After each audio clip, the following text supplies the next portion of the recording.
Nous sommes dans cette belle église très paisible et priante aujourd'hui, dans le calme et la paix. Mais le 29 mars 1918, une tragédie s'est passée ici. C'était le vendredi saint, était prévu à 16 h un office qu'on appelait l'office des ténèbres. La nef était déjà pleine, toute l'église était déjà pleine de monde.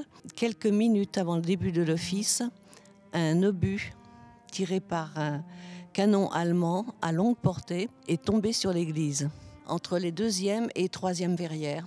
Toute la partie haute du pilier a été broyée et les deux demi-voûtes au-dessus de nous se sont effondrées, semant la mort. Il ne reste presque plus de traces aujourd'hui de cette tragédie parce que, évidemment, la reconstruction a eu lieu assez rapidement après la catastrophe. Ensuite, le ravalement intérieur de l'église a fait qu'un badigeon a été mis et donc on ne voit plus aujourd'hui la différence de teinte entre les pierres. Mais d'un autre côté, on peut voir encore quelques cicatrices dans les pierres de l'église. Et nous allons nous approcher de la croisée du transept au côté sud, c'est-à-dire à droite quand on entre par la place de l'Orme. Et nous voyons dans le pilier devant lequel nous nous trouvons les traces en creux, donc les traces d'explosion. Nous avons 5 traces principalement que nous pouvons observer, donc qui sont comme les stigmates de cette tragédie. Malgré la tragédie, après avoir été fermée pendant 6 mois, l'église a pu être rendue au culte. Et en 1920, à l'occasion du 5e centenaire de la dédicace de l'église, il y a pu avoir une fête qui célébrait à la fois ce 5e centenaire et la fin de la reconstruction de l'église après la catastrophe du vendredi saint 1918. Nous pouvons nous approcher maintenant de la chapelle commémorative. En effet, les victimes de cette tragédie du vendredi saint sont honorées ici, dans une des chapelles latérales. Nous sommes maintenant devant ce monument qui comporte un autel.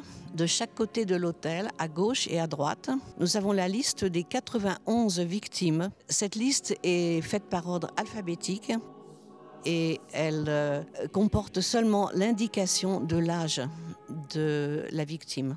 Si on s'approche davantage, on voit que ce monument commémoratif comporte au-dessus de l'autel un groupe sculpté. Ce groupe sculpté représente le Christ en croix, mais le Christ en croix a les bras légèrement détachés de la croix dans un geste d'accueil des victimes, tandis qu'en bas, d'autres personnes intercèdent pour ces victimes.